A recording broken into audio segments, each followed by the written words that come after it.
tomorrow afternoon at 3:30. Georgia Tech started their season with a win against FSU. Tune in to tomorrow's game to watch the Knights' season debut. Unfortunately, Coach Heupel says QB Mackenzie Milton will still not be playing. The 2020 NFL season is here, and UCF football fans can expect to see some familiar faces on the field.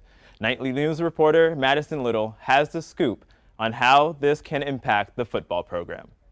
16 former Knights are gearing up this NFL season, which kicked off last week. 13 of these players are part of active rosters, including rookie wide receiver Gabriel Davis. And 3 more Knights, including Shaquem Griffin, Adrian Killens Jr., and Nate Evans, are part of NFL practice squads. Another built by UCF athlete and Cleveland Browns long snapper Charlie Hewlett graduated from UCF in 2012 and has been playing professionally for 9 seasons. But he says the name UCF didn't hold much weight until now. You know, if I said I went to UCF, like,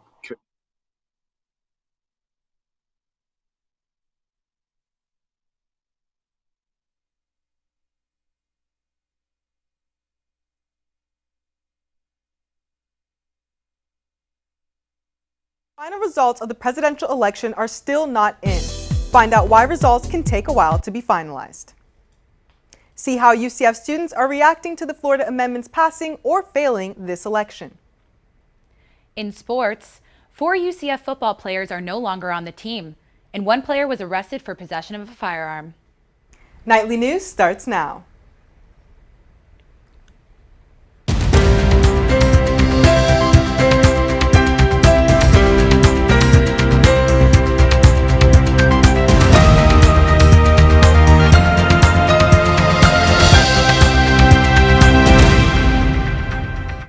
Good afternoon and welcome to Nightly News. I'm Monica Sealey. And I'm Peyton Maciejewski. Today is Friday, November 6th, 2020. A winner is yet to be announced in the 2020 presidential race. The Associated Press reports presidential candidate Joe Biden stands with 264 electoral votes. President Donald Trump is trailing behind with 214 electoral votes. Pennsylvania and Georgia flipped blue early this morning. The race now centers on Nevada, Georgia, Pennsylvania, North Carolina, and Alaska as remaining ballots are being counted. Here is your coronavirus update. UCF officials report nearly 901 student cases since the start of this semester, with over 37 new cases since last Friday. In Orange County, as of today, the Florida Department of Health, reports over 63,125 positive cases and more than 1,494 deaths. And statewide, as of today, the Florida Department of Health reports over 827,000 positive cases and more than 16,000 deaths. Nationally, Johns Hopkins University reports nearly 9.7 million cases and more than 235,000 deaths. President Donald Trump is calling into question the delayed 2020 election results. Nightly News reporter Kai Rodriguez tells us why it's taking so long. With the results of the 2020 election taking more than a few days to count, President Trump says he believes all ballots, including mail-in, needed to be counted by the end of Election Day. However, political science professor John Hanley says the circumstances of the coronavirus leading to higher mail-in ballots is a main factor for the current delayed results. This is not really normal to have this volume of mail-in ballots, which all need to be checked for the postmark, when it was sent, signature, and then the ballot scanned. Some students feel now is not the time to be making decisions about ballot counting. I just think that we knew from the start that the mail-in ballot volume was going to be extremely high this year. There should have been an exception made to be able to start counting these things before the 3rd. Hanley says Florida got the votes in earlier because the ballots were counted and the numbers just had to be released, whereas other states are not allowed to do that. Pennsylvania and Michigan, other places, the state legislature refused to change the laws for the election to enable the vote counting to start earlier. So they had to start on Election Day, and they had to deal with these large volumes of votes. That's the origin of a lot of this delay. In Orlando, Kai Rodriguez, UCF Nightly News. The final results to the presidential election are expected later this weekend or early next week. Election day might be over, but tensions remain high across campus. Nightly News reporter Easton Underdahl is getting students' reactions to amendment results. Here at the Live Oak Event Center behind me, students were able to vote earlier this week, and they have a lot to say on the results of the Florida amendments. Floridians began seeing clear results on state amendment measures long before officials finished counting ballots across the country. The passing of Amendment 1 says now only people who meet certain criteria can vote by changing the law from saying every citizen to only citizens. Another passing measure is Amendment 2, supported by UCF College Democrats. This will raise the minimum wage to $15 by the year 2026. As co-chair of the Women's Caucus at UCF, Olivia Solomon says their hard work is paying off this election. And so it's something that I was really trying hard to get people to vote yes on, and it's really big victory for me, and to see that we're going to have a living wage for people in Florida. However, UCF's GOP chairman, Didi Malka, says he thinks this measure passing will hurt Central Florida's economy. And it's going to make, people who are working minimum wage, obviously make more money, but to the larger Florida economy, it's going to be a lot more hurtful to a lot of the small businesses that are trying to grow and flourish. One measure that didn't pass is Amendment 3, keeping Florida's primaries closed. Malka and Solomon both say they're happy with this result, bringing up the need for a different primary system in Florida. In Orlando, Easton Underdahl, UCF Nightly News. Amendment 2 will take effect in September 2021, raising the minimum wage to $10. Hey Brendan, I noticed it's a bit warmer outside than earlier this week. How's the weather looking? Well, Peyton, I'd be surprised if it wasn't getting warmer. Today, we started off at around 72, but now we're up to about 84. There's a 90% chance of humidity, which is Florida, so it's going to be hot and sticky everywhere you go. The wind is only northeast at 5 miles an hour, meaning we're not going to get much respite from that, and a 20% chance of rain, so not much there either. Tonight, though, it's going to be getting down into the 60s, a little 67 degrees, clear skies. The humidity's still going to be there, but the wind's going to pick up by about 5 miles an hour, so we might feel a little better there. But that's all the weather I got for now. Back to you up front. Coming up, learn more about who will be representing Orange County residents as a result of this week's election. Plus, find out how the economy in Orlando community is being affected by Disney's layoffs.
Voters cast their ballot for more than the president in this election. Nightly News reporter Monica Sealey tells us more about the general election results. Student voters showed up and showed out for the 2020 election.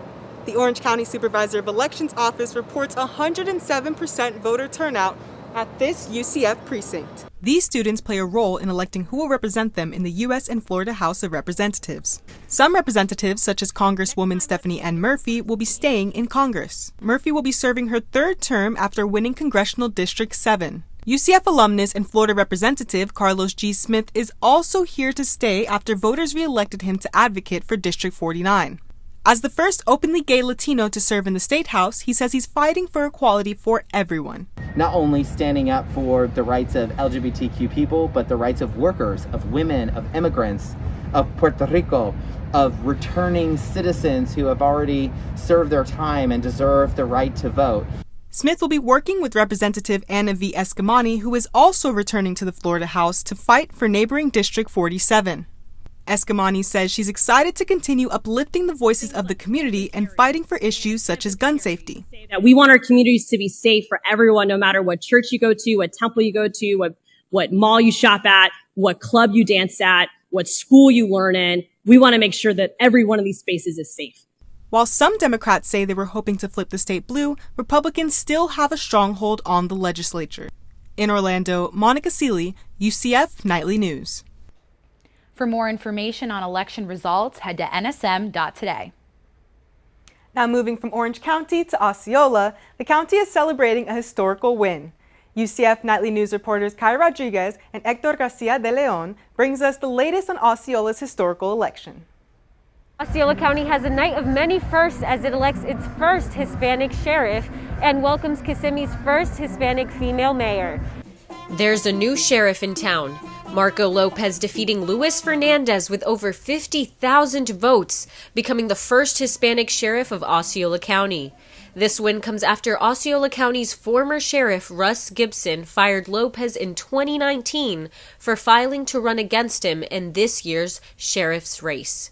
Lopez says one of the first things he plans to do as sheriff is implement more programs for officer training. Well, we definitely have a disconnect with our community. It's predominantly Latino, and we need to develop more cultural and educational programs to help our officers understand the different diverse cultures that are impacting our community. Lopez isn't the only Hispanic winning in Osceola. Olga Gonzalez is Kissimmee's first Hispanic female mayor. Working in the community for more than 20 years, Gonzalez is currently Kissimmee's city commissioner. She says she plans to help the Hispanic community by providing them with the resources necessary to move forward. The people have put me in this position because they know my career and what I have done for them. They are the ones who hope that I can help us anticipate more of the situations that are happening here in Kissimmee. Lopez says he plans to integrate a community advisory review board to better the community's relationship with the sheriff's department and have full transparency. In Kissimmee, Florida, Kai Rodriguez and Hector Garcia de Leon, UCF. Both Lopez and Gonzalez will take office in January 2021. Out of the 28,000 employees let go from the Disney company, 18,000 come from the Orlando theme parks. I found out how the layoffs are affecting the community and the economy. The Orlando Sentinel reports that the layoffs are a blow to the Central Florida economy, which is one of the hardest hit due to the pandemic. UCF professor of theme park and attraction management Carissa Baker says the layoffs show economic recovery will take some time. This is really disappointing news, obviously, and I think it's showing you that the recovery of the economy as well as the theme parks and their attendance and revenue and things like that are going to be slow going. Baker says a big factor for the layoffs is attendance. Low attendance in the parks is due to capacity limits, international travel restrictions, and health concerns from visitors. Baker also says the parks will see a loss in revenue during the holidays because of cancellations to separate ticketed holiday events, like Mickey's Halloween and Christmas parties. She says until the parks can raise their capacity limits, they will not return to normal. With most of the company's layoffs coming from the Orlando parks, specifically cast members in the parks, Disney World and the Central Florida economy will be looking a lot less magical. But one charity is bringing the magic back for cast members laid off during the pandemic. The Cast Member Pantry provides free grocery items to members in need. Founder of the pantry, Emily Lartigue, says the organization brings out a sense of community during this time. it's such a humbling experience and a humbling thing to be a part of, because you see what community means to people. The community of Disney people, we take care of our own better than I've ever seen. In addition to helping cast members, the pantry is also a partner of the Knights Helping Knights Pantry at UCF. In Orlando, Peyton Maciejewski, UCF Nightly News. To learn more about the cast member pantry and ways to donate, visit their Facebook page. Up next, UCF is introducing a new graduation event for 2020 graduates to go alongside the already scheduled virtual commencement. And the university is partnering with a company called Workday to change how students and employees do business.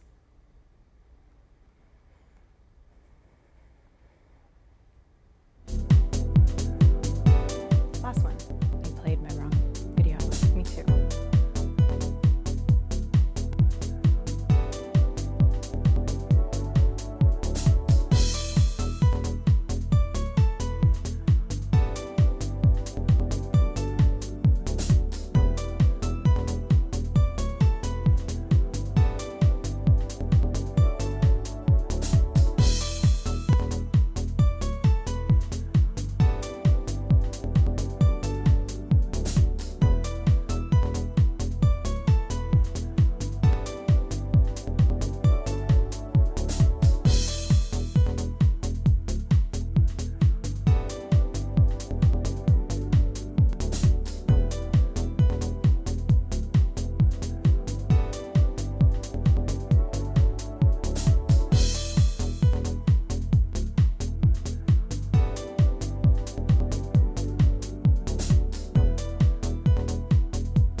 Brendan, what's the weather looking like around Florida?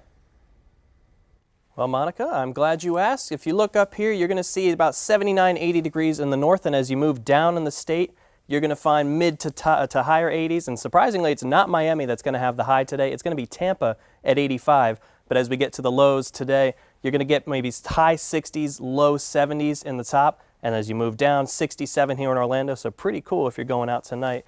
And then, of course, Miami, they take it back. It's going to be 78 degrees tonight. As for the 5-day forecast, this week it's going to be a lot of 80s, 84 you see, and then more or less the same with the highs and lows, sticking around that mid to low 70s. And then as you get closer to the beginning of next week, you're going to see a lot of rain, 60, 50% chance. So that 74 and that 81 really is going to feel more like a 75 and a 67. And we're also keeping an eye on Hurricane Eta as it moves its way towards South Florida. After hitting Honduras and Nicaragua, the once Category 4 Hurricane Eta is now a tropical rainstorm. According to the National Hurricane Center, Eta is expected to re-strengthen to a tropical storm before it hits the state early Monday. Nightly News will continue to update you on the storm's progress. And that's all the weather I have for you this week. Back to you guys up front. With fall graduation just around the corner, UCF officials announce a new event for grads looking to celebrate the moment beyond a virtual commencement. Nightly News reporter Taylor Toole gives us the details. A new graduation option is being offered for 2020 graduates. UCF officials announcing Grad Walk in an email earlier this week. Spring, summer, and fall graduates can sign up to attend a scaled-back graduation ceremony during select days in November and December.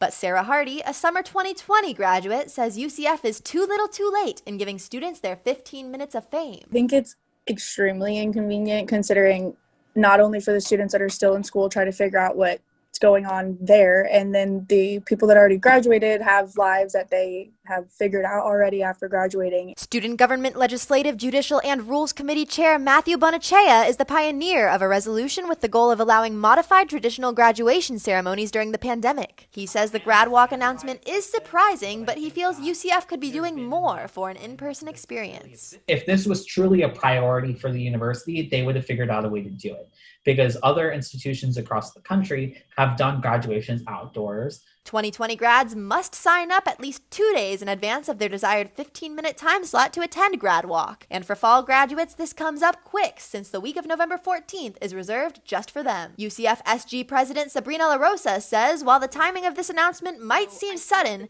getting approval on events like this one takes time. Again, it was an innovative idea, working out the logistics and the kinks, and then getting approval took a little bit of time. So the moment they got approval, they sent that out to students. La Rosa says while this might not be what students had planned for their graduation, she hopes that they can appreciate what student government and the university are doing to provide this experience. In Orlando, Taylor Toole, UCF Nightly News. Students can have up to 4 loved ones join them as they take their grad walk. For more information on how to apply, you can email universityevents@ucf.edu. 2 new doctors at the College of Medicine are researching COVID-19's impact on minority groups. Nightly News reporter Natalie Montealegre tells us about their study. 2 new doctors are helping the College of Medicine with research on the effects the pandemic has among minority groups. That includes the Hispanic and Black community who have been hit the most by COVID-19. Doctors Alana Cypress and Karina Valabar are experts on researching communities battling disparities. The UCF Population Health Science Department wants to provide more understanding on what it is causing people in these communities to have a higher risk than the rest. Dr. Cypress says she studied population health and global science for 20 years. She says UCF has a new grant from the National Institute of Health to research living conditions in different communities. The level of community spread is related to how people interact in their communities and their families and their homes and schools.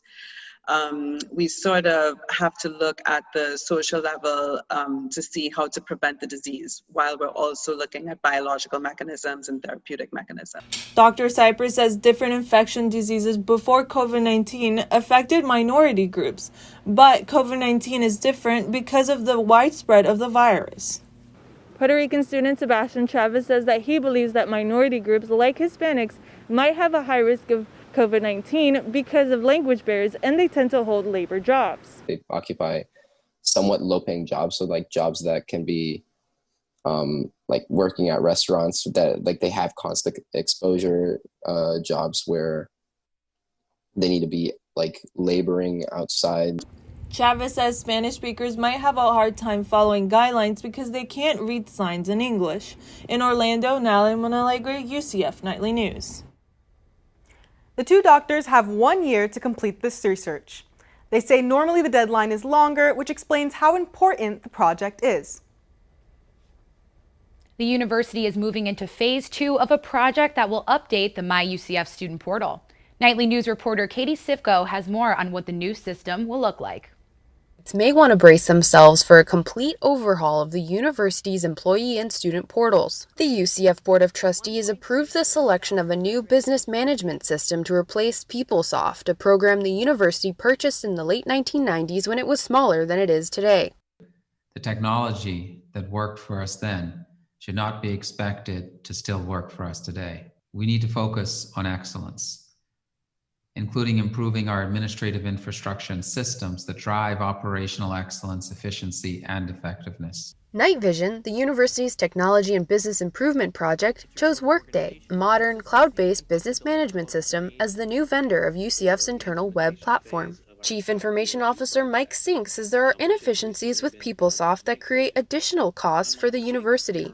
Sink says Workday will come with a native app that will let students access the MyUCF portal, a function PeopleSoft has never been able to do.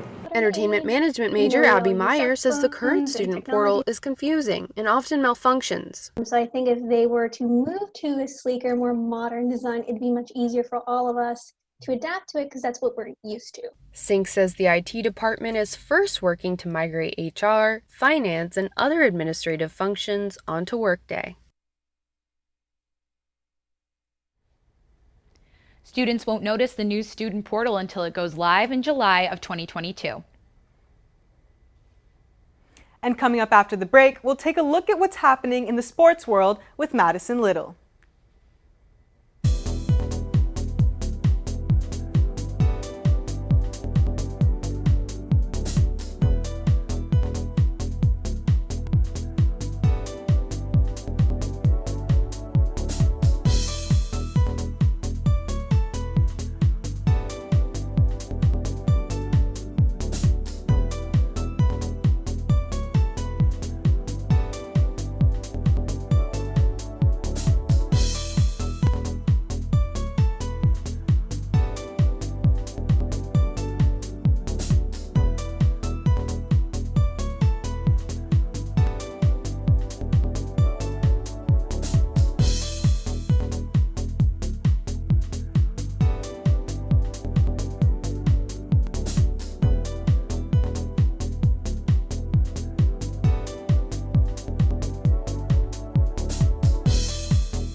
Hey Knights fans, I'm Madison Little, and here's this week's sports update. A traffic stop last week ultimately led to the arrest of UCF football defensive back Antoine Collier. Head football coach Josh Heupel released a statement saying 4 players have been dismissed from the team following the incident. And UCF women's basketball team will be taking the court again very soon. And I'll tell you how the team is feeling as we travel closer to the start of the season.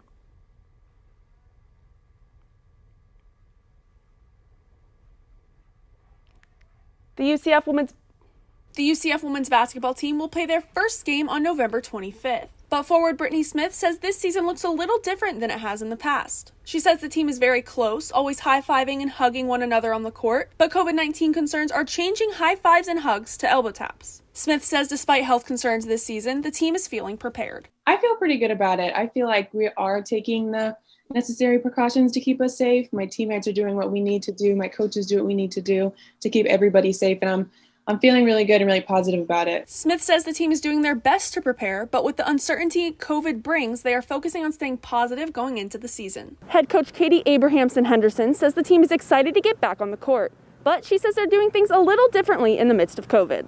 Coach Abe says she and the other coaches are doing their best to prepare the girls for a season of uncertainty. She says the pandemic has given athletes a new level of maturity and responsibility, and with all the emotions the team is experiencing, she's doing her best to keep them positive and walk them through it. I mean, we're all in the same position. I mean, I talked to plenty of coaches, and we're all just trying to figure out how to walk our team through all this new water we're swimming through. And like everything else this season, the schedule. That's all the sports I have for now. Now back to Monica and Peyton. That's our time for right now. Thanks for joining us. Remember, you can always keep up with us during this week on our website, nsm.ucf.edu. And if you got a story idea you want us to know about, send it our way. You can reach us at nightlynews@ucf.edu. Thanks for watching and charge on.